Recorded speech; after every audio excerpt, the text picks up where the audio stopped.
You simply don't need an ACT tutor. And in fact, your ACT tutor is likely holding your score back. I got a 36 on my ACT. And over the last 6 years, I've helped thousands of students get to their dream scores as well. Now in this video, I'm going to explain why ACT tutoring is broken and how you can master the test on your own in a few simple steps. Now, hiring a personal ACT tutor might seem like a logical decision. We all know that you need the best ACT score possible if you're going to get into the best colleges and earn the most scholarship dollars possible. And now you've probably heard something about ACT tutoring, probably from like your high school counselor or some of the other kids in your class, but getting tutored is actually a big mistake that we don't want to make. Not just because it's a waste of both your money and your effort, but because it's actually holding your student back on the ACT. Yeah, you heard that right. Tutoring might actually be making your student worse on the ACT rather than better. Now, the issue with tutoring is that when you go and hire a tutor, you're not actually going through the process of true learning. What happens when you hire an ACT tutor is that you'll go and you'll have your student meet with that tutor for a one-on-one session, and that tutor will probably work through a bunch of practice questions with your student. Now, your student's probably going to go through those questions. They're going to get some questions right, and they're going to get some questions wrong. On the questions that they get right, the tutor's not going to do anything because they got them right, obviously. Now, on the questions that the student got wrong, what's going to happen is that the tutor will then just explain the right answer. And if they're a good tutor, then they'll probably explain the right approach to that question as well and why the right answer is the right answer. However, this is not at all what learning looks like. This is not how a student learns the proper way to approach a question.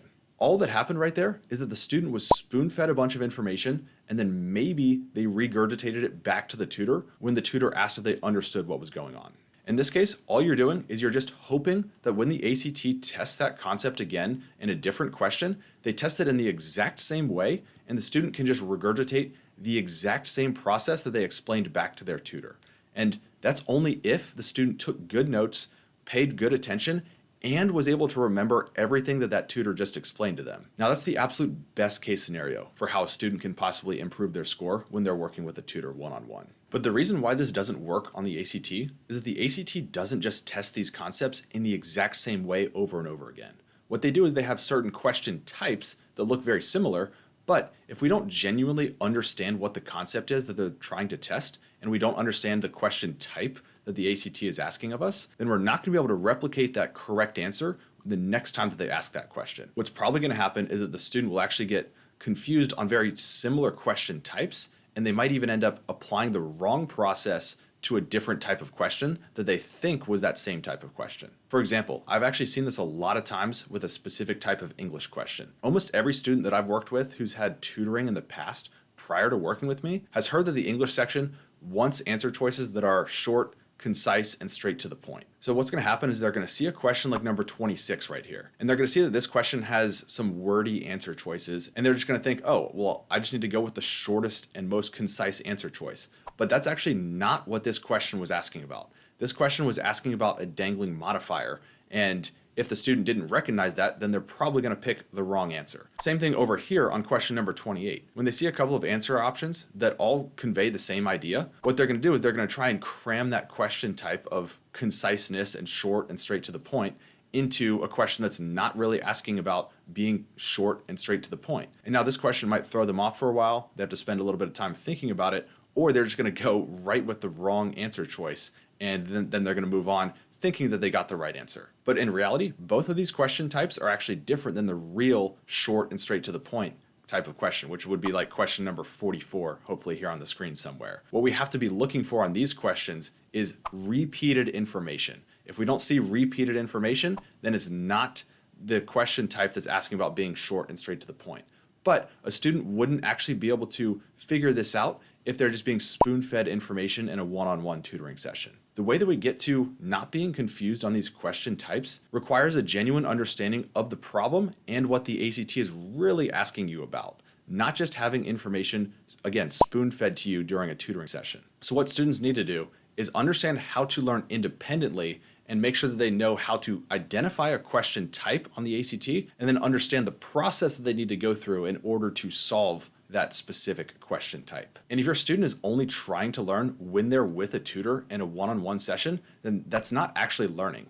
Even if you do practice questions for homework, that is not the actual process of learning. Obviously, you're going to need some guidance along the way, and that's where having an expert can help you. But again, learning only happens when you're on your own, not when you're in a session with somebody else. And tutoring is just not set up for the learning process. It's set up to have the student meet with the tutor as often as possible. The structure of tutoring is to try and force learning to happen when the student is meeting one-on-one with the tutor, which we already know is not how the process of learning happens. But tutors get paid based off the total amount of time that they spend in one-on-one sessions with a student. So naturally, their primary goal will be to meet more often with that student in a one-on-one session. That's how incentives work. And now I'm not going to try and paint all tutors as just evil people who are trying to hold students back, put them into an inefficient model, and suck as much money out of the parents as possible. I used to be a tutor myself. I know how it is. But you can't deny that the incentives are not lined up when you're hiring an ACT tutor to try and get you ready for a test. Again, it's not that tutors are bad people. That's just how the structure of tutoring works. Tutors just meet with students as much as possible, whether that's the best way to improve or not. So what's the solution here?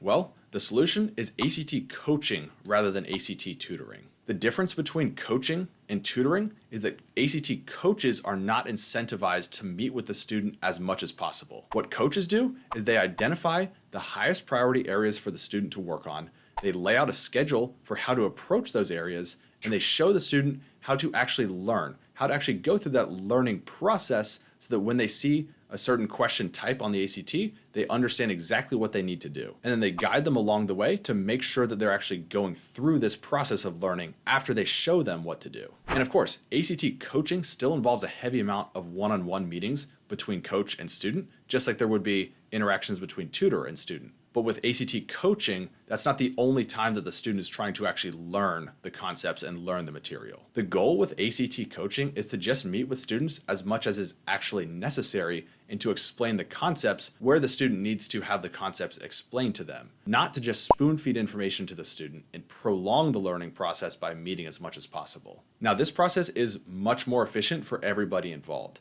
The students don't waste time meeting with a tutor when they don't need to. The parents don't waste their time, their money, and their stress wondering if they're being ripped off. And it actually creates better outcomes for the students on the ACT. So before you hire an ACT tutor, I want you to think long and hard about whether that's what you actually want to do or whether you're just doing it because everybody else is doing it. Because there are plenty of better options out there. For example, I put out tons of free guides on my ACT hacking method, both here on YouTube and over on Instagram.